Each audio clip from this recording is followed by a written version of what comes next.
Buenos días a todos. ¿Qué tal? ¿Cómo estamos? Muy bien. Bueno, pues el agradecimiento es nuestro también a vosotros por todo lo que hemos recibido de vuestra parte.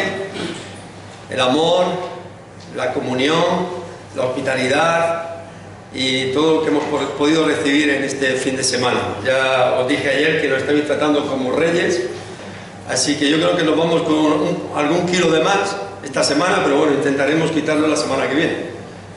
Así que muchas gracias a cada uno de vosotros por todo lo que nos habéis dado en este fin de semana. Y quería en esta mañana que volvamos a abrir la palabra de Dios en el libro de Apocalipsis. El libro de Apocalipsis. Pero antes no quiero olvidarme de preguntar el versículo o los versículos que aprendimos ayer de memoria. A ver, no sé, Josué se me ríe. Y no sé si los podemos repetir o no, o lo podemos saber. ¿Qué libro era? Muy bien, gracias, que la memoria se me va a veces. Y el capítulo era el capítulo 5, los versículos 17 y 18. Muy bien. Y decía así el texto, ¿no? Estad siempre gozosos, orad sin cesar, dad gracias en todo, porque esta es la voluntad de Dios para nosotros en Cristo Jesús. Muy bien, Señor nuestro, muy bien. Pues si a 3 versículos por día podéis aprender la Biblia en poco tiempo, ¿se dais cuenta? Muy bien, pues ese era el texto de ayer, una llamada de Dios a crecer en Cristo, a crecer en la palabra de Dios, y 3 mandatos que veíamos, ¿no?, de cómo debemos de estar siempre gozosos. El gozo viene de la comunión con Dios, del tiempo con Dios, de la presencia de Dios en nuestras vidas, esa oración necesaria de meternos a nuestra habitación en privado, y como dice la palabra de Dios, vuestro Padre que ve en secreto os recompensará en público. Y también la necesidad que tenemos los creyentes de ser agradecidos en todo, no porque tengamos todo, sino porque sabemos que Dios, nuestro Señor, está al control de nuestra vida, ¿verdad? Y así que en esta mañana quería compartir con vosotros otro llamado que el Señor hace a su iglesia, y es un llamado a ser fiel, a ser fieles, hermano. Una iglesia fiel es una iglesia victoriosa. Una iglesia fiel es una iglesia que tiene vida, que da vida, que comparte vida, que derrama vida. Y quiero que nosotros podamos ver una de las iglesias fieles que había en el libro de Apocalipsis. Capítulo 3, versículos 7 al 13.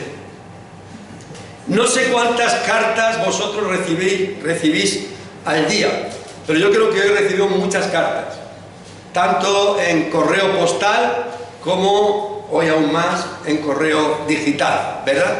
Recibo muchas cartas, pero yo hago una cosa cuando recibo las cartas.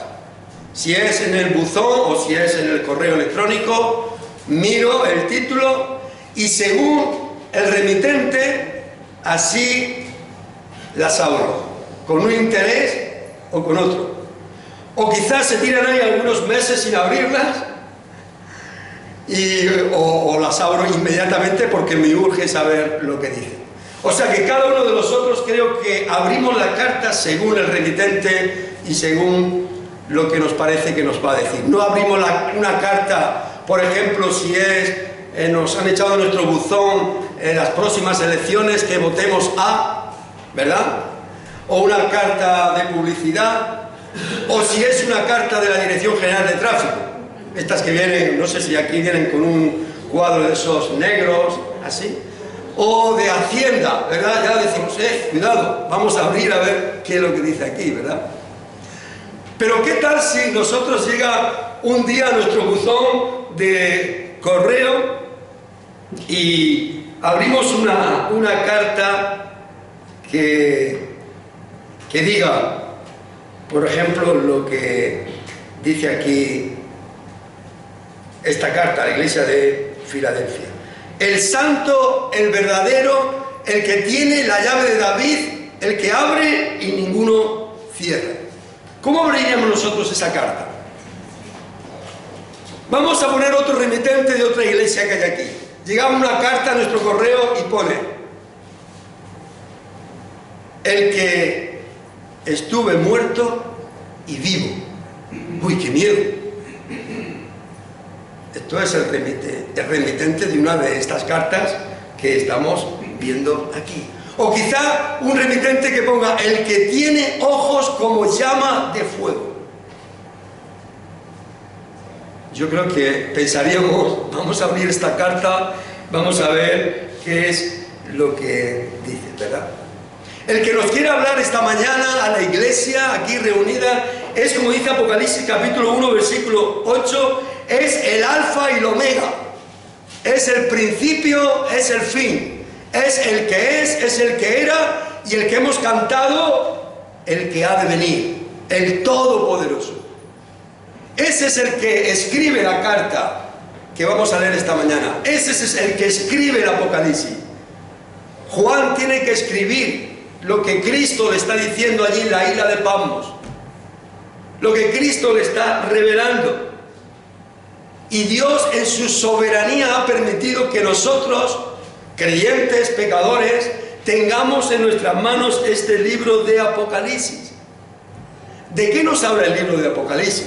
De muchísimas cosas, pero una de las cosas que nos habla es del pasado, del presente y del futuro. Los creyentes podemos saber el futuro, ¿sí o no? Sí. Hay muchas promesas de parte de Dios desde Génesis hasta Apocalipsis, muchísimas promesas, y dentro de esas promesas son promesas, muchas de ellas que nos hablan del pasado. Pero mirad lo que dice Apocalipsis capítulo 1 versículo 19. Escribe las cosas que has visto. Cristo está hablando a Juan y dice: escribe las cosas que has visto. Juan está viendo a Cristo, el alfa, la omega, el primero, el último, el principio, el fin, el que ha de venir, el todopoderoso. Esto es lo que está viendo Juan. Y dice: y escribe las cosas que son, tiempo presente. Escribe estas cartas a estas 7 iglesias, capítulo 2 y capítulo 3 de Apocalipsis. Y después dice: y escribe las cosas que han de ser después de estas, capítulo 4 hasta el capítulo 22 de Génesis.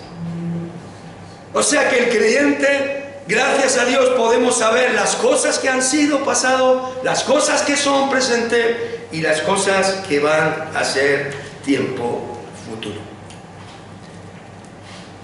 Apocalipsis, hermanos. Algunos dicen que es muy difícil Apocalipsis, que tiene muchos simbolismos, y es verdad. Pero es el libro que alienta a los cristianos a seguir fieles al Señor. Cristianos que están pasando por pruebas, por persecución, por dificultades, son alentados en el libro de Apocalipsis a mirar a Cristo. A mirar lo que Cristo está preparando para ellos. Me ha gustado mucho la segunda canción que hemos cantado esta mañana. Bueno, todas. Y gracias a los músicos y a los que cantan, y gracias. Pero la segunda canción decía esto, algo así de una ciudad venidera, de una ciudad celestial. Los cristianos estaban pasando persecución. Ya sabemos que Juan estaba en la isla de Patmos porque había sido perseguido por causa del Evangelio. Y Dios, por medio de la persona de Cristo, está hablando a Juan, le está dando la palabra, las promesas, todo lo que va a pasar en el futuro. Lo que Cristo está preparando para cada uno de nosotros. ¿Para qué? Para que Juan, los creyentes de aquel tiempo, nosotros ahora, sepamos, hermanos, que nunca la persecución, nunca las pruebas van a destruir la iglesia. Nunca. ¿Sabéis por qué? Porque la iglesia es de Dios, es de Cristo. Y Él fue el que dijo: yo edificaré mi iglesia. Por tanto, los creyentes lo que debían de hacer en aquel tiempo, lo que debemos de hacer ahora es creer fielmente en las promesas de Dios. Y ser fieles a las promesas de Dios. Eso es lo que debemos de hacer. Y la pregunta que yo me hago cuando estudio estas cartas, es decir, ¿cómo está mi fidelidad ante el Señor? ¿Cómo soy yo de fiel? ¿Cómo soy yo de fiel? Mirad estas 7 cartas del Apocalipsis, capítulo 2, capítulo 2 y 3, nos están enseñando las diferentes iglesias que han habido a través de todos los siglos, desde el siglo I hasta el siglo XXI. Y cuáles han sido las diferentes situaciones que han vivido. Por eso la iglesia de Éfeso nos enseña que hay iglesias y que han habido iglesias que han trabajado mucho, que han tenido muchas obras, pero han dejado algo olvidado, que ha sido el primer amor. Yo no sé cuántos de vosotros aquí estáis casados, bastantes, os habéis enamorado alguna vez, y si yo os preguntara, ¿qué es lo que habéis hecho cuando os habéis enamorado por primera vez? ¿Qué es lo que más deseo teníais en vuestro corazón? Estar con la persona que te habías enamorado de ella. ¿Era así o no? Sí. Pues este es el deseo que debía de haber tenido la iglesia de Éfeso del Señor. Pasar tiempo a solas con el Señor. Tener una comunión íntima con el Señor. Pero ellos se habían rodeado de tantos trabajos, de tantas obras, de tantas ocupaciones, que habían dejado lo más importante: el primer amor. Cuando nosotros vamos a la iglesia de Esmirna, vemos que era una iglesia perseguida, y nos habla de la iglesia perseguida que ha habido a través de todos los tiempos. Pero el Señor le dice a aquella iglesia que ella era una iglesia pobre, pero rica para con Dios.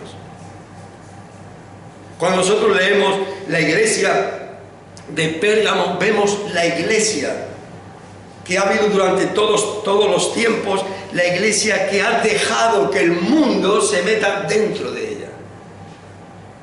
Yo decía esta semana, mencionaba esa doctrina de Balaán, esa doctrina de los Nicolaitas. Y nosotros tenemos que pensar en estas cosas cuando estamos reunidos en la iglesia y cuando somos miembros de una iglesia.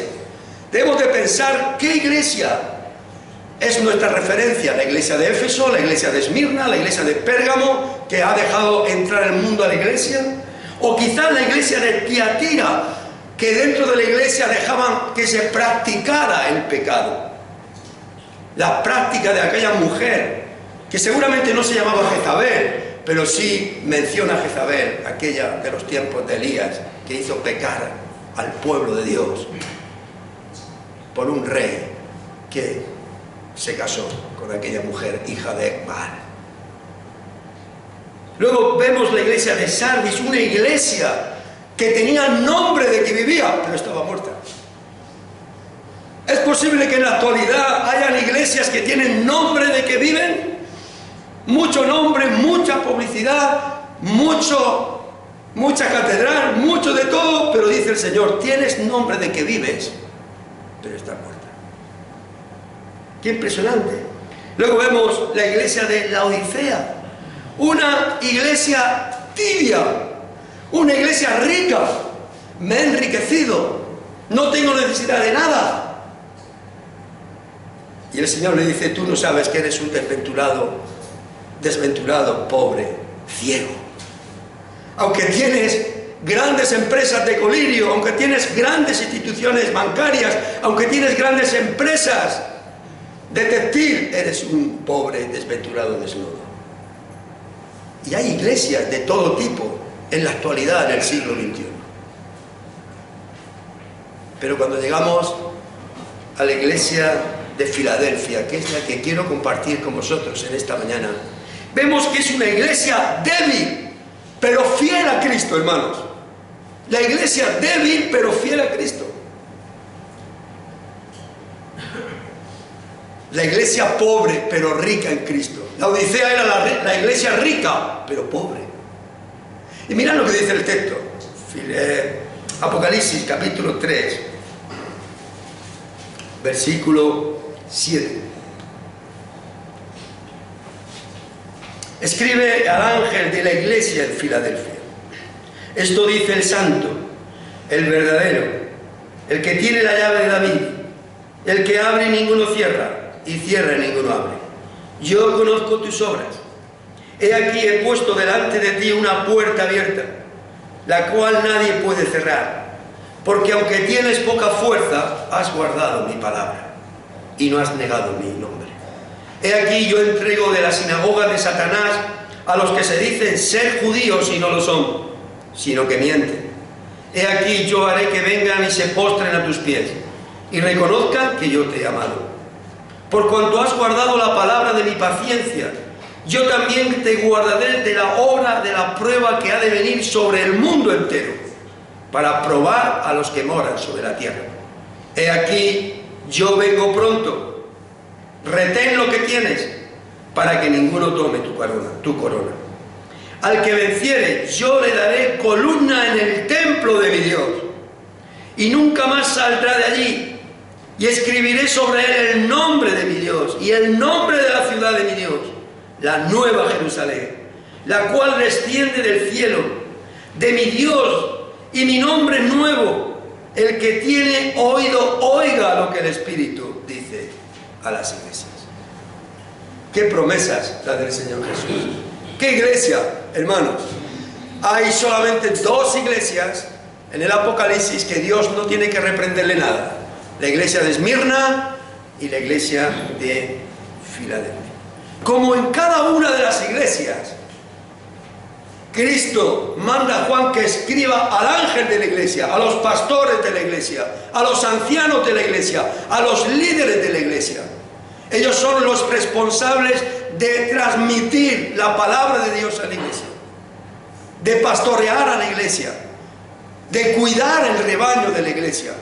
Porque, como decía Pablo en la despedida de los ancianos de Éfeso en Mileto, después de mi partida entrarán lobos rapaces que no perdonarán el rebaño. Y los pastores tienen el deber de enseñar a la iglesia la palabra de Dios. Y Cristo dice: escribe al ángel de la iglesia. Y como en cada una de las 7 iglesias, el Señor se presenta describiendo su carácter. ¿Cómo es el carácter del Señor? ¿Cómo es el Señor? Porque el Señor quiere que cada uno de nosotros sepamos y seamos conscientes de quién es el que nos habla desde el cielo. Hay un texto en el libro de Hebreos, dice: mirad que no desechéis al que habla. Porque si no escaparon aquellos que desecharon al que les habló desde la tierra, ¿cómo escaparemos si desechamos a aquel que nos habla desde el cielo? El Señor se presenta. Y en cada iglesia se presenta de una manera. Y dice allí la palabra de Dios. Esto dice el santo. Nosotros hemos cantado esta mañana la primera canción que dice: Santo, Santo, Santo, Dios Todopoderoso. ¿Verdad? ¿Y por qué sabemos que Dios es santo? Se lo ha presentado aquí alguna vez y ha dicho: yo soy santo. ¿Por qué sabemos que Dios es santo? Bueno, porque la Escritura lo dice.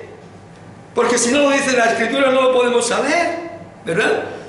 Los serafines que vio Isaías cuando él tuvo aquella visión decían: Santo, Santo, Santo es Jehová de los ejércitos. Toda la tierra está llena de su gloria. Nuestro Dios es un Dios santo. Por eso quiere un pueblo santo. Por eso Él nos hace una llamada a ser santos en toda nuestra manera de vivir. Primera de Pedro capítulo 1 versículo 15.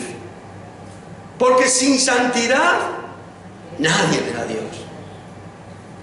Santo. Aquella mujer preciosa, Ana, que derramaba su corazón a Dios porque era una mujer estéril y quería tener un hijo, aquella mujer dijo: no hay santo como Dios, no hay refugio como el Dios nuestro. Una mujer que vio el milagro de Dios en su vida, cuando lloraba amargamente por un hijo, Y Dios le permitió tener no solamente un hijo, sino creo que fueron 4 más, o 5. Gloria a Dios. Y Hechos de los Apóstoles, el apóstol Pedro dice a aquellos que habían crucificado a Cristo: vosotros negasteis al santo y al justo, y pedisteis que se os diera un homicida. Dios es santo y se presenta a la iglesia para que toda persona podamos ver y saber que Él es santo. ¿Cómo es Dios? Santo. ¿Y qué quiere decir esto? Que no hay absolutamente nada, ni pizca de nada que no sea santo.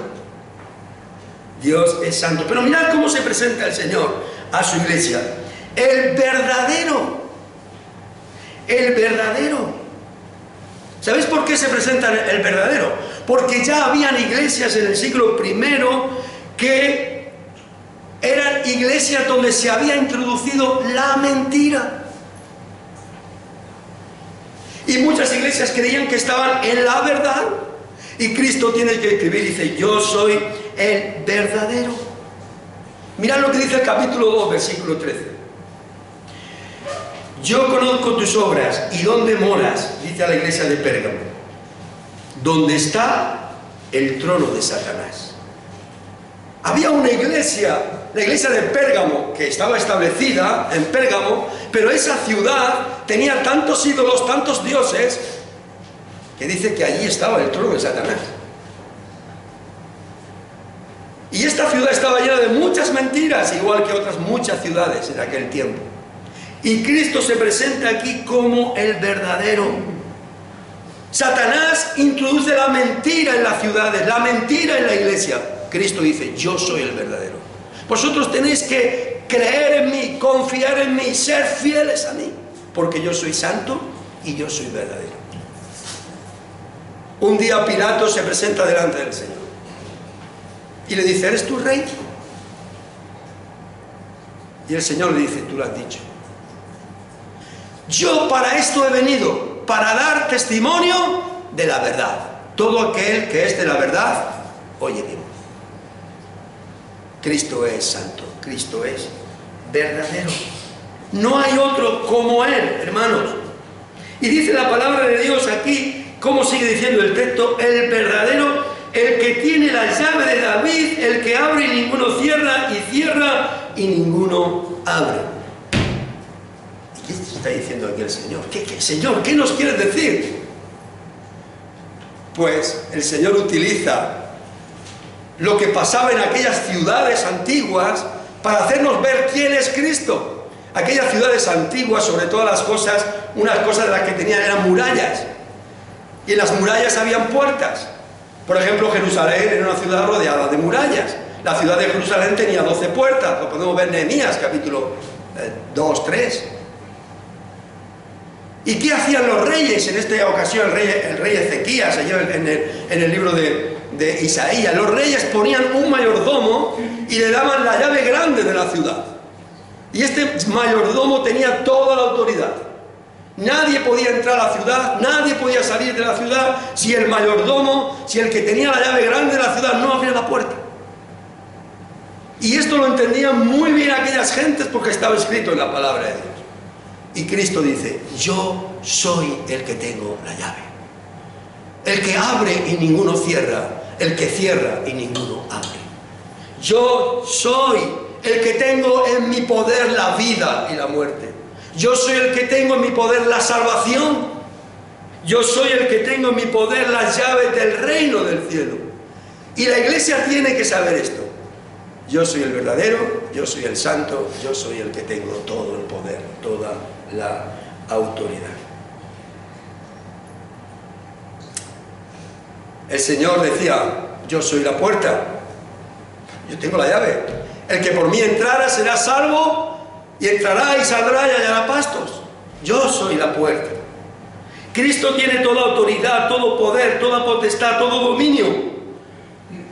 Por eso Cristo dijo en los evangelios: a mí nadie me quita la vida. ¿Alguien? le quitó la vida a Cristo? ¿Alguien dijo, venga, vamos a poner? No, yo la pongo de mi propia cuenta, nadie me la quita, yo la pongo para volverla a tomar. Y todo se cumplió en la vida de Cristo, su muerte, su sepultura, su resurrección, su ascensión. ¿Por qué? Porque así estaba escrito, así estaba planeado en el plan de Dios, en el anticipado consejo y conocimiento de Dios. Es el que tiene todo el poder. Mirad, hermanos, en Hechos de los Apóstoles encontramos cómo comienza a extenderse el Evangelio por todo el mundo. Pero ¿sabéis lo que pasa cuando empieza a extenderse el Evangelio? Hay persecución. Pero cuanto más persecución hay, más se extiende el Evangelio. No solamente hay persecución, sino que hay muerte. Porque vemos que Jacobo en el capítulo 12 es muerto a espada. Y cuanto más muerte hay, más se extiende a otras ciudades. No solamente a Judea, no solamente a Jerusalén, Judea, Samaria, sino también sigue extendiéndose hasta lo último de la tierra. ¿Por qué? Porque era el plan de Dios que el hombre pudiese conocerle a Él. Y el Evangelio se va extendiendo. Y aunque los hombres quieren impedir que se extienda el Evangelio, aunque quieren impedirlo, pero es que es la obra de Dios.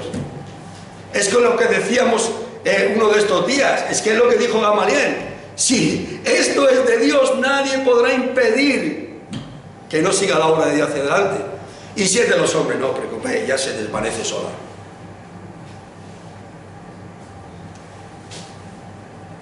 Qué maravilloso, hermanos, que nosotros podamos meditar hoy en esta iglesia. Una iglesia débil, pero fiel a Cristo. Dios nos hace una llamada a cada uno de nosotros por medio de esta iglesia. ¿Cómo una iglesia puede ser débil y además puede ser fiel? Sencillamente, posiblemente la debilidad es muchas veces causa de nuestra debilidad también espiritual. ¿Cómo puede ser una iglesia fiel y además es una iglesia que casi es invencible? Pablo decía a los Corintios: por amor de Cristo me gozo en mis debilidades, en afrentas, en persecuciones, en angustias, pues cuando soy débil, entonces soy fuerte en Cristo. Porque Cristo se perfecciona en mi debilidad. Cuando Pablo creía que era él su fuerza, sus estudios, su carrera, sus dones, su elocuencia, entonces Cristo no podía hacer nada. Pero cuando Pablo se ve débil y dice: todo esto lo tengo por basura, toda mi carrera, toda mi teología, todo lo que yo he estudiado antes, todo mi ser circuncidado al octavo día, todo mi ser de la tribu de Benjamín, de fariseos, todo esto lo tengo por perdido. Entonces Cristo se manifiesta en la vida de Pablo y utiliza a Pablo para que sea una persona fiel a Dios. ¿De dónde viene la energía, la fuerza de una iglesia débil para ser fiel a Cristo? ¿De dónde viene, hermanos? Mirad una cosa muy importante que se está olvidando en estos tiempos. Una cosa muy importante. Mirad lo que dice el versículo 8. Yo conozco tus obras. He aquí he puesto delante de ti una puerta abierta, la cual nadie puede cerrar. Porque aunque tienes poca fuerza, has guardado mi palabra. ¿De dónde viene, hermanos, la fortaleza de una iglesia? Lo dice ella. Eres una iglesia débil, quizá poca gente, quizá con pocas posibilidades, quizá pocos miembros, pero aunque eres una iglesia con poca fuerza, has guardado mi palabra. Y ahí está el clic de la cuestión, hermanos. Ahí está el poder de tu vida. Ahí está el poder de mi vida. Ahí está el poder de la iglesia. Ser fiel a la palabra de Dios. Por eso vemos una iglesia que era fiel a Cristo. Una iglesia fiel a Cristo. Yo conozco tus obras, dice el versículo 8. Yo conozco que eres una iglesia débil, con poca fuerza, quizá con pocos miembros, quizá miembros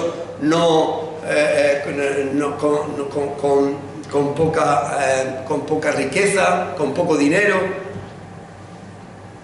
No sabemos mucho acerca, pero sí era una iglesia con poca fuerza, como dice la Escritura. Pero dice el Señor, yo conozco tu debilidad, yo conozco tu vida, yo conozco tu pobreza, yo conozco todo lo que tú eres. ¿Creemos que Dios conoce nuestra vida? ¿Creemos que Dios conoce nuestro corazón? ¿Creemos que Dios conoce lo que hacemos? ¿Lo que hablamos? ¿Lo que pensamos? La Biblia dice eso. Si leemos el Salmo 139 vamos a ver allí la omnisciencia de Dios. Dice, yo conozco tu sentarte y tu levantarte, tu entrar, tu salir. Antes de que la palabra esté en tu boca, yo ya sé lo que vas a decir. Y por eso el salmista dice, oh Señor, ¿a dónde huiré de tu espíritu? ¿A dónde huiré de tu presencia? Dios lo sabe todo. Dios lo sabe todo. Y si leemos el libro de Hebreos capítulo 4, versículos 12 y 13, allí dice, porque la palabra de Dios es viva y eficaz y más cortante que una espada de doble filo y penetra hasta partir el alma, las coyunturas, los tuétanos y discierne los pensamientos y las intenciones del corazón. Y no hay nada creado que no haya de ser sacado a la luz, manifiesto. Todas las cosas están desnudas y abiertas delante de aquel que tenemos que dar cuenta. ¿Creemos que el Señor conoce nuestra vida? Nuestra pobreza, nuestra riqueza, nuestras persecuciones, nuestras debilidades, nuestros gozos, nuestras tristezas, todo está a la vista del Señor. Mujer, ve y llama a tu marido. Señor, no tengo marido. ¿Cómo que no tienes marido? Ah, pues no lo sabía, que no tenías marido. A ver, cuéntame tu vida. No dice eso la palabra. Bien has dicho, no tengo marido, porque 5 has tenido y el que ahora tienes no es tu marido. ¡Ay, Señor! Este hombre conoce mi vida. Me ha dicho. Luego la mujer va allí y dice, mira, he encontrado a un hombre que me ha dicho toda mi vida. Me la ha descubierto. No hay nada que podamos esconder de la palabra de Dios. Yo conozco tus obras, que eres una iglesia fiel. ¿Por qué es una iglesia fiel? Miremos que no reprende nada el Señor a estos queridos hermanos de Filadelfia, tampoco a los queridos hermanos de Esmirna. Eres fiel porque guardas mi palabra aunque seas débil, aunque tengas problemas en tu casa, aunque tengas dificultades, eres una persona que confías en mí. Y yo voy a recompensarte por tu fidelidad. Porque Dios no es deudor de nadie. Yo voy a recompensarte. Guardas mi palabra. Una iglesia pequeña en número, de condición pobre, poco influyente en la sociedad, poca fuerza, pero estaban guardando la palabra de Dios. Qué importante es esto, que en su debilidad mostraban fidelidad a Dios. Mirad que el Señor, hermanos, no habla a aquella iglesia de sus actividades, no habla de su obra social, no habla de si tiene un edificio más bonito, más feo, más grande, no habla de la cantidad de miembros, no habla de cuántos habéis bautizado este año, no habla de que si crecen más o crecen menos. Esto es lo que hay en mente de muchas iglesias, a ver cuál publica más lo que hace, para que todo el mundo tenga muy buena impresión de ellas. Pero el Señor no habla aquí de esto. El Señor dice, has guardado mi palabra. Y eso es lo más importante, hermanos. Has guardado la palabra de Dios. ¿Y por qué estos hermanos guardaban la palabra de Dios? Porque sabían lo que era la palabra de Dios. Porque sabían que la palabra de Dios es la que Dios puede utilizar cuando la iglesia la guarda, cuando el creyente la guarda, para darla y para transformar el corazón de las personas. Porque la ley de Dios es perfecta, que convierte el alma. Dice David en el Salmo 19:7. El testimonio del Señor es fiel, que hace sabio al sencillo. Por eso cuando nosotros vamos al capítulo más largo de la Biblia, ¿cuál es el Salmo? 119. ¿Qué está hablando este Salmo? Está hablando de la gran responsabilidad que tenemos de guardar la palabra, la ley, todo lo que hace la palabra de Dios en nuestra vida. El salmista decía: en mi corazón he guardado tus dichos. ¿Para qué? Para no pecar contra ti.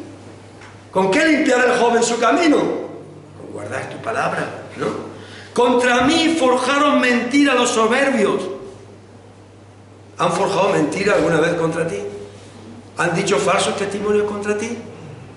Contra mí forjaron mentira los soberbios, mas yo guardaba de todo corazón tu palabra. ¿Cómo se fortalecía el salmista? ¿Verdad? Compañero soy de todos los que temen y guardan tu palabra. Las amistades del salmista eran aquellos mismos que guardaban la palabra de Dios. Estos son mis amistades, estos son mis relaciones, estos son mis compañeros. ¿Qué importancia le da el Señor a las personas, a su palabra, a las personas que guardan su palabra? Job estaba sufriendo, ya sabemos, los sufrimientos de Job.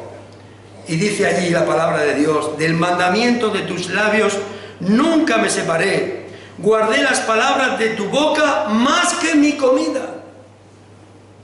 Job capítulo 23, versículo 12. ¿Estamos poniendo la palabra de Dios en su sitio en nuestra vida? Ese es el llamado que nos hace Dios. Una iglesia fiel, porque aunque es débil, guarda la palabra de Dios. Y eran fieles también porque dice la palabra de Dios: has guardado mi palabra, versículo 8, y no has negado mi nombre. Cuando nosotros estudiamos lo que había en aquella ciudad de Filadelfia, vemos que era una sociedad pagana, donde había que confesar al César como Señor. Y si no lo confesabas, ibas a tener muchos problemas. Había un templo a Germánico, hijo adoptivo del emperador Tiberio. Había otro templo al dios Baco o Dionisio, el dios del vino, al cual muchas personas iban a adorar a aquellos templos. Había una sinagoga llamada la sinagoga de Satanás. Esos judíos perseguían a los cristianos. Y el Señor dice: aunque tienes todo esto en tu ciudad, no has negado mi nombre. Has sido fiel a mi nombre. Cuando te se ha presentado, has confesado mi nombre. Has dicho: no, el Señor no es el César, el Señor es Cristo. Es el dueño de la vida, es el que me da todas las cosas. No has negado mi nombre. La fidelidad de esta iglesia es algo maravilloso, algo grande. Por su fidelidad a la palabra del Señor, dice allí el versículo 8, dice: yo conozco tus obras, he aquí he puesto delante de ti una puerta abierta, la cual nadie puede cerrar. ¿Qué era esta puerta abierta? ¿Qué había puesto el Señor delante de ellos? Por ser fieles. Pues leemos aquí esto y podemos decir: ¿qué es esta puerta abierta? Seguramente la puerta de la iglesia estaba abierta para entrar, para salir. Había libertad en aquella ciudad, como ahora, pero no está hablando de eso. Mirad lo que está hablando la palabra de Dios de esta puerta abierta. Capítulo 14 de Hechos de los Apóstoles. Vamos ahí un momento.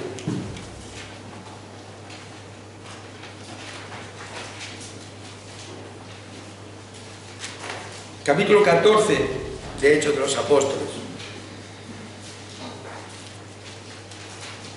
Pablo había salido con Bernabé en su primer viaje misionero y ahora, cuando vuelve otra vez para iniciar su segundo viaje misionero, tiene que hacer antes este concilio de Jerusalén. Y dice el versículo 27 del capítulo 14: y habiendo llegado y reunido a la iglesia en Antioquía, refirieron cuán grandes cosas había hecho Dios con ellos. ¿Quién estaba haciendo grandes cosas en la vida de Pablo y Bernabé? ¿Era su obra o era la obra de Dios? La obra de Dios en ellos. Cuidado, hermanos, que ahora hay muchos que es su propia obra y tienen muchas placas puestas por todos sitios.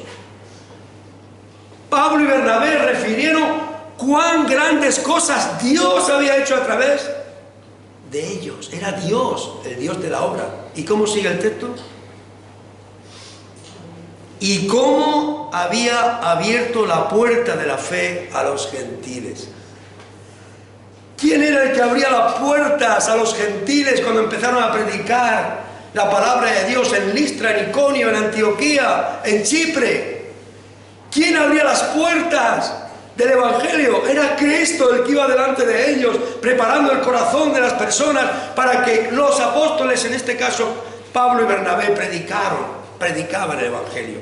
Y esta frase la repite Pablo a los Corintios, capítulo 16, y en 2 Corintios 2:12.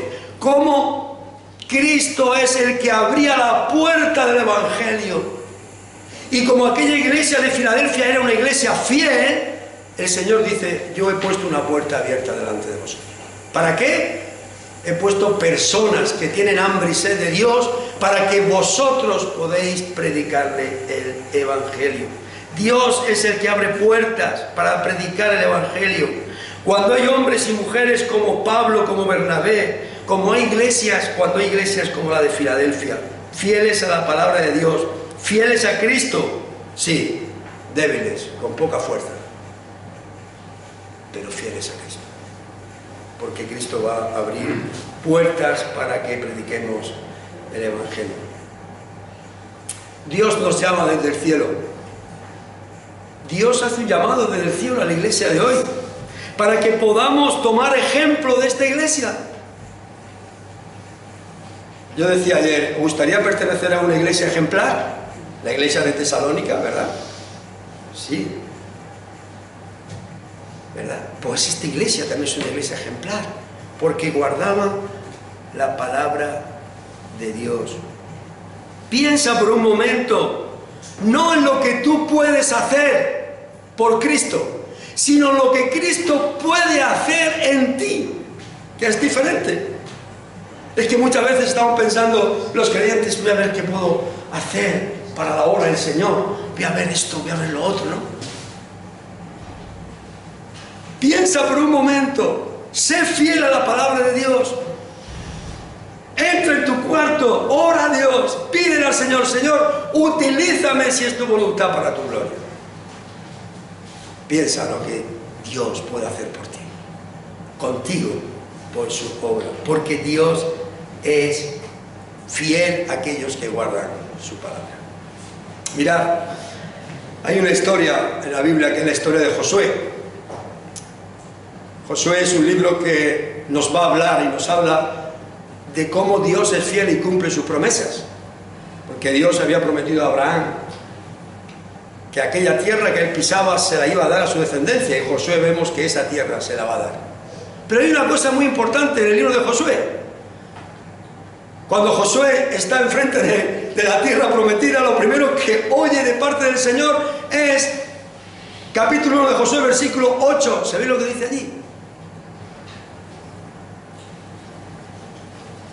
Nunca se aparte de tu boca este libro de la ley. Medita de día y de noche en él, para que hagas y guardes conforme está escrito. Entonces harás prosperar tu camino, y yo te bendeciré. Josué tiene que tener esto en cuenta, muy en cuenta, para entrar a la tierra prometida. Y en el capítulo 2 vemos que él envía espías a Jericó. Aquellos dos espías que son escondidos por Rahab. En el capítulo 3 vemos cómo cruzan el Jordán. En el capítulo 4 ya los hombres están ya, ¡qué bien! Vamos a coger la tierra prometida, vamos a entrar. En el capítulo 4 Dios dice, saca 12 piedras del Jordán para que sirvan de monumento y para recuerdo de lo que Dios ha hecho por vosotros cuando vuestros hijos os pregunten. Ya estamos, Señor, vamos a entrar a la tierra prometida. Imaginéis esta generación, tantos años que ha estado dando vueltas por el desierto, muchos de ellos han nacido en el desierto, porque otros murieron. Y dicen, ya estamos. Pero en el capítulo 5 de Josué hay una cosa que Dios dice. Tranquilos, aún no vamos a entrar a la tierra prometida. Todos los hombres que han nacido en el desierto, hay que circuncidarlos. ¡Uy! Pero Señor, si estamos ahora para entrar ya a las puertas de la tierra prometida y ahora nos vas a hacer esto, ¿tú sabes el daño que nos vas a hacer a los hombres? ¿Los días que vamos a estar aquí sin poder entrar a la tierra? Pues sí, hay que circuncidarse porque hay que cumplir la palabra de Dios que hizo con Abraham, el pacto con Abraham. Bueno, Señor, vamos a circuncidarnos. Y después de circuncidarse dice, bueno, ahora ¿sabéis lo que tienes que hacer? Sí, vamos a la tierra prometida. No, tranquilos. Vamos a celebrar la Pascua. Vamos a celebrar que Dios es todopoderoso y que nos sacó de Egipto. Vamos a darle gloria a Dios porque Él es nuestro Señor. Bueno, Señor, venga, vamos a celebrar la Pascua. Bueno, ¿vamos a entrar? Aún no. Ahora os voy a hacer una cosa, ahora va a cesar el maná, para que sepáis que es vuestro Dios el que lo ha sustentado durante 40 años y el que os va a seguir sustentando. Y cesa el maná. Y entonces, ¿qué pasa ahora? Ahora no sois vosotros el que vaya a entrar a la tierra prometida. Ahora aparece un varón con una espada envainada y llega Josué y dice, ¿tú eres de los nuestros? ¿O eres de nuestros enemigos? Y aquel varón dice, en otras palabras, dice, no, yo soy el que he venido a tomar Jericó.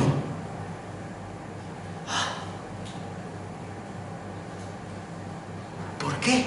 Porque habéis sido fieles, habéis obedecido mi palabra, habéis llegado, yo os he traído hasta aquí, os habéis circuncidado, habéis celebrado la Pascua, y ahora soy yo el que os meto a la tierra prometida. Y ese es ese varón, el que entra a la tierra prometida y son las murallas de Jericó las que caen solas. ¿Por qué? Porque hay un pueblo que está cuidado por Dios y Dios ve su fidelidad dentro de su debilidad y dentro de muchas veces su ignorancia. Dios premia la fidelidad. Hermanos, Dios premia la fidelidad.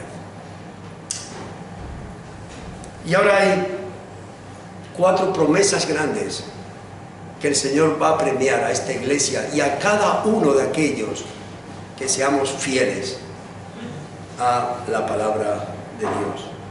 Mirad lo que dice el versículo 9.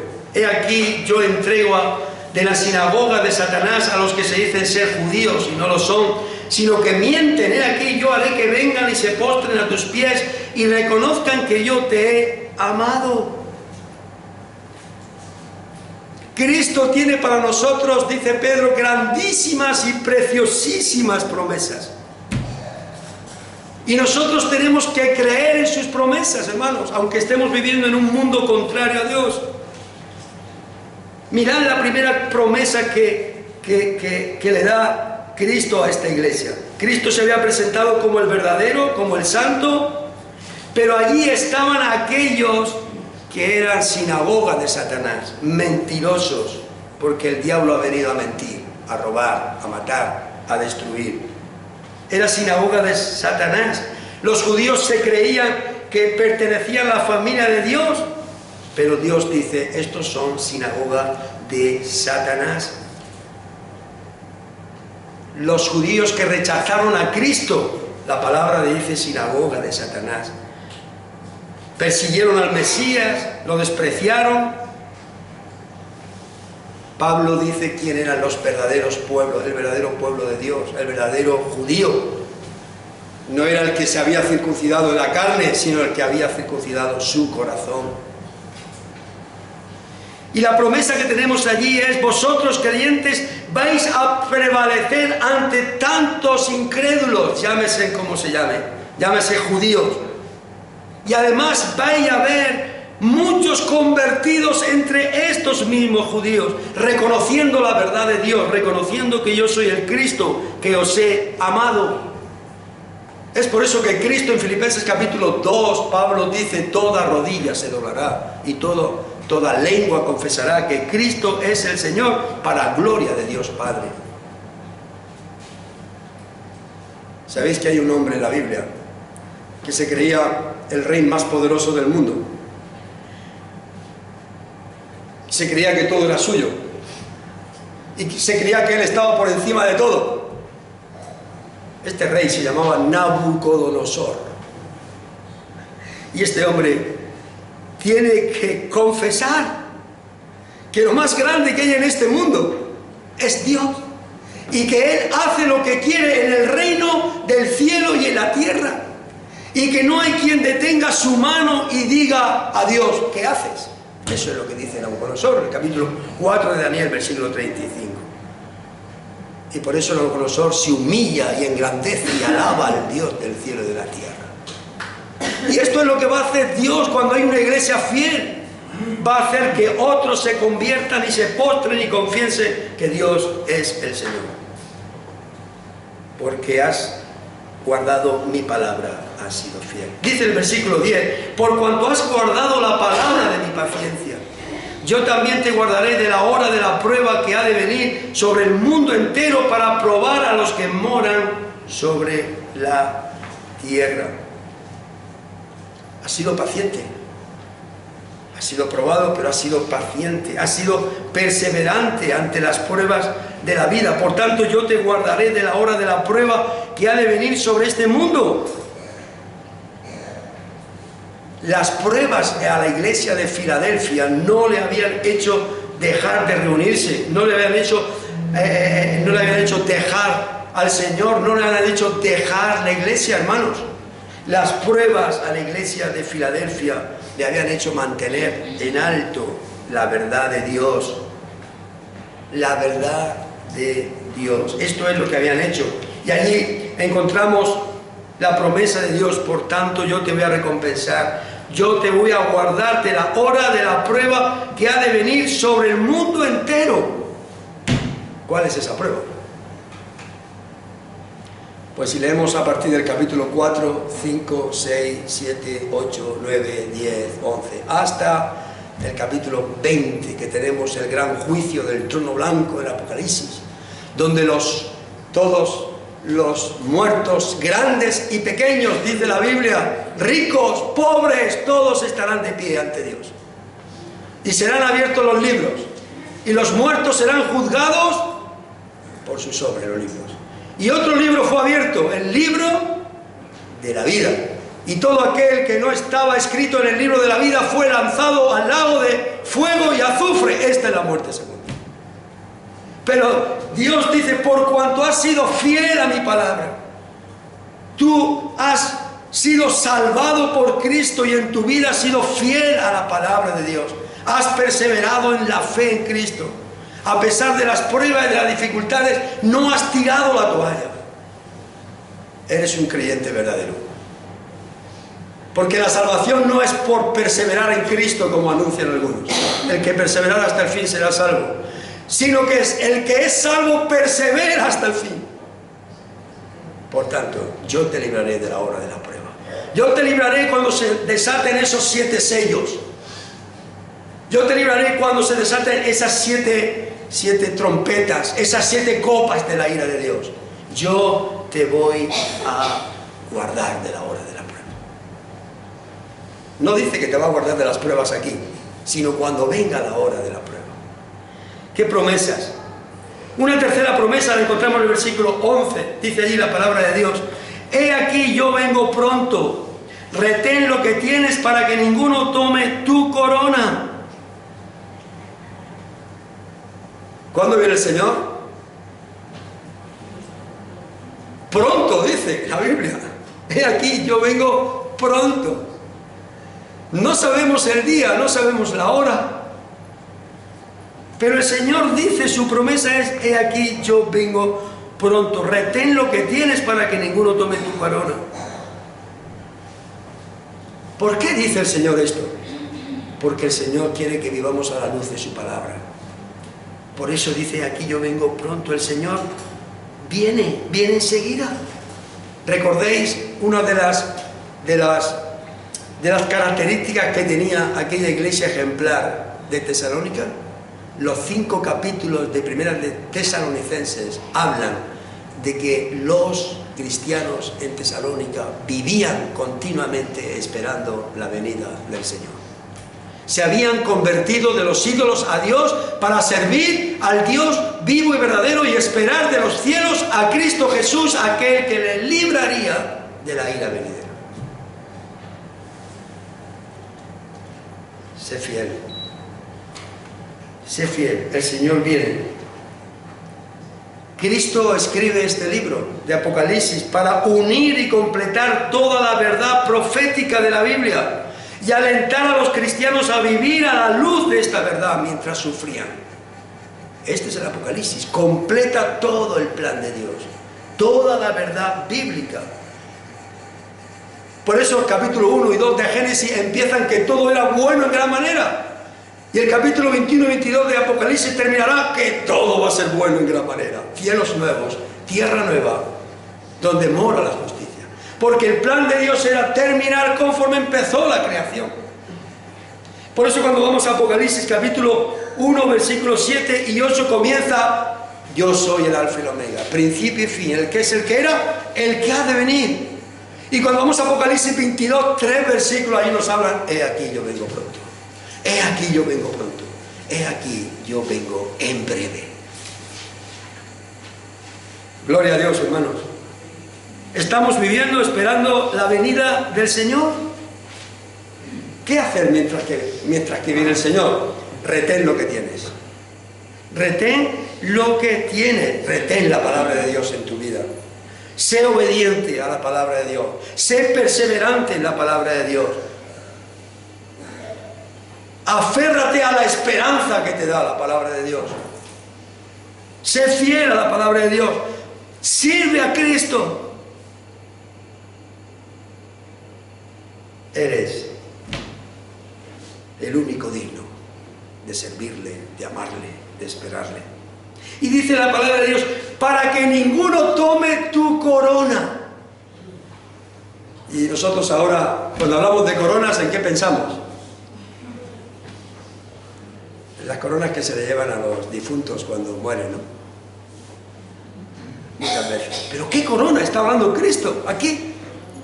Pues en aquel tiempo los ganadores de los juegos deportivos en los festivales paganos estaban premiados con coronas. El anhelo más grande de un deportista era ganar la corona, ganar el primer premio. ¿Cuál es el anhelo más grande en nuestra época de un deportista? Llegar al podio, ser el primero si es posible, ganar la Copa de Europa, ganar el Mundial, o ganar la Copa de los Mosqueteros, que es la Copa de Roland Garros. Eso es la ilusión de los deportistas.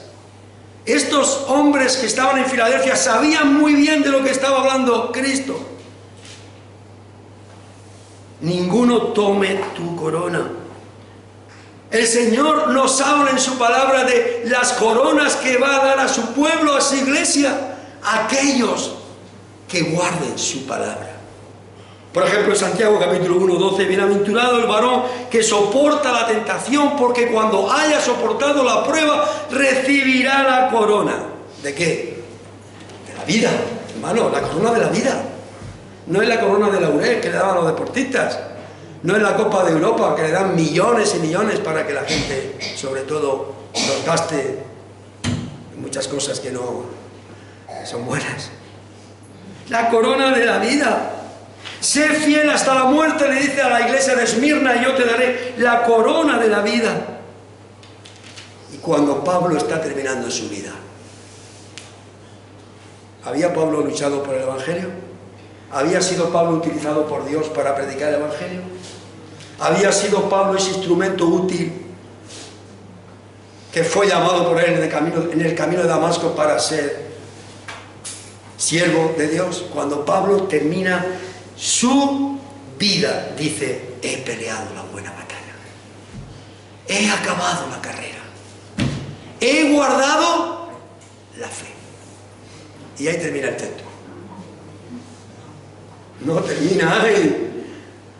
Esto es, ahí termina la vida para aquellos que no tienen a Cristo. Por lo demás, me está reservada la corona de justicia que Cristo ha prometido. No solamente a mí, sino a todos los que aman su nombre. Gloria a Dios. Porque han guardado tu palabra. Y también hay una corona, hermanos, una corona de gloria incorruptible. ¿Sabéis para quién? No solamente para los que han guardado su palabra, para todos, sí, la vida, pero hay una corona incorruptible. Dice que corona incorruptible de gloria. ¿Sabéis para quién? ¿Quién se va a llevar esta? Primera de Pedro, capítulo 5. Los pastores, hermanos, que han sido fieles al Señor. Los ancianos que han sido fieles al Señor. Ahí está la promesa de la palabra de Dios. Esta es la corona de Cristo para aquellos que han sido fieles a Cristo, que han guardado su palabra y no han negado su nombre. La corona de vida, la corona de justicia, la corona de gloria. Una cuarta promesa. Dice allí la palabra de Dios en el versículo 12 y 13. Al que venciere yo le daré columna en el templo de mi Dios, y nunca más saldrá de allí, y escribiré su nombre y el nombre de mi Dios y el nombre de la ciudad de mi Dios, de la nueva Jerusalén, la cual desciende del cielo de mi Dios, y mi nombre nuevo. Yo le haré columna en el templo de mi Dios. Uy, el Señor nos va a llevar al cielo para mantener un edificio ahí, estar ahí apretando con los hombros. En los templos paganos de aquel tiempo había muchas columnas. Si algunas veces os veis en las ruinas de algunos templos que se ven, veis que lo que más prevalece es la columna. Y en esas columnas se escribían nombres de las deidades que eran honradas y recibían alto honor. Por eso el Señor dice: yo escribiré, dice allí la palabra de Dios, al que venciere yo le haré columna en el templo de mi Dios. Serás un hombre, una mujer honrado. Honrado por tu fidelidad a Dios, por guardar la palabra. Al que venciere. ¿Quién es el que vence en esta vida? ¿Quién es el que vence al mundo? La respuesta la tenemos en la Biblia. ¿Quién es el que vence al mundo? Sino el que cree que Cristo es el Hijo de Dios. El que cree en Cristo. El que guarda su palabra. Allí yo le haré columna, un nombre, columna en el templo de mi Dios. Y nunca más saldrá de allí. ¿Estaremos encerrados? No, está diciendo el texto ese. Ellos sabían que aquella tierra de aquellas iglesias que es la actual Turquía, allí había muchos terremotos. Ya sabéis, no hace mucho hubo un gran terremoto. Y los ciudadanos de las ciudades tenían que salir de unas ciudades a otras, huyendo de esto. Pero esto no pasará en esa ciudad nueva que Cristo está prometiendo. Aquellos que son fieles a la iglesia del Señor estarán allí seguros. Y escribiré sobre él un nombre, el nombre de mi Dios. Porque la ciudad de Filadelfia había cambiado varias veces de nombres. Y el Señor dice: yo escribiré en vosotros un nombre, el nombre de mi Dios. No os puedo decir qué nombre es este, Pero lo que sí podemos saber es que el Señor dice que a todos los que le recibieron, a los que creen en su nombre, les puso un nombre, les dio la potestad de ser hechos hijos de Dios. Y si hijos de Dios, herederos con Él y coherederos. El nombre de la ciudad de mi Dios, la nueva Jerusalén. Allí estaremos empadronados, en la nueva Jerusalén. Aquella Jerusalén que no tendrá necesidad de luz, porque Cristo será la luz. Y que no habrá llanto, que no habrá dolor, que no habrán tantas cosas de las que hay en esta sociedad. Y mi nombre nuevo, Cristo Jesús, nuestro amado Salvador. Cuando le miramos a Él y vemos lo que Él hizo por nuestra vida, por nosotros, sus promesas, hermanos, tiene que cobrar nuestra vida fuerza, ánimo. Termino con la vida del Señor Jesús resumida. Los hombres durante mucho tiempo, desde Génesis, han querido ser como Dios. ¿Recordéis lo que le dijo el diablo a Adán y Eva? Seréis como Dios, seréis dioses. Pero es algo maravilloso que Dios quiso ser como hombre. Dios se hizo hombre en la persona de Cristo. Y no solamente Dios se hizo hombre en la persona de Cristo, sino que cuando vino a la tierra se hizo siervo. Y no solamente se hizo hombre y siervo, sino que se humilló. Y no solamente se hizo hombre, se hizo siervo, se humilló, sino que dio su vida por nosotros. Y este es el Evangelio. Cristo murió por los pecadores. Cristo murió para que aquellos que crean y se arrepientan de sus pecados puedan tener vida eterna en Cristo. Porque Él es el único camino al cielo. Porque Él es el único en el cual hay salvación, porque no hay otro nombre bajo el cielo dado a los hombres en el cual podamos ser salvos. Dios es santo. Dios es verdadero. La iglesia debe de guardar la palabra de Dios como esta iglesia de Filadelfia. Y Dios tiene esas grandes promesas para la iglesia, que guarda su palabra, que es fiel a su palabra, que persevera en la palabra de Dios. Que el Señor nos ayude, hermanos, que nos bendiga y que esta palabra, esta mañana, pueda ser una palabra que nos dé aliento, fuerza, ánimo para poder vivir en la palabra del Señor, para poder vivir en la gracia de Dios, con la fuerza que el Señor nos da y nos da cada día. Señor, gracias, Padre, por tu misericordia. Gracias, Señor, por tu palabra. Gracias, Señor, por tus promesas. Gracias, Señor, por tu ejemplo. Gracias, Señor, por tu vida. Gracias, Señor, porque tú quisiste dejar los cielos, hacerte hombre siendo Dios, hacerte pobre siendo rico. Tú, Señor, que no tenías pecado, te hiciste pecado por nosotros, para que nosotros pudiésemos ser hechos justicia de Dios en ti. Gracias, Señor, por todo lo que has hecho en nuestra vida. No tenemos con qué agradecértelo. No tenemos dinero con qué pagar lo que has hecho por nosotros. No tenemos nada que ofrecerte, Señor. Y además, Señor, si tú miraras nuestros pecados, lo que somos, no podemos mantenernos en pie delante de ti. Y es por eso, Señor, que nos humillamos ante ti. Te adoramos y te alabamos y te pedimos, Señor, la fuerza, la sabiduría para poder guardar tu palabra como esta iglesia de Filadelfia. Que esta iglesia aquí reunida, Señor, en este pueblo de Linares, pueda ser una iglesia fiel a ti, pueda ser una iglesia, Señor, que guarde tu palabra, que tú bendigas a cada hermano, a cada hermana aquí, para que ellos puedan ser fieles a ti.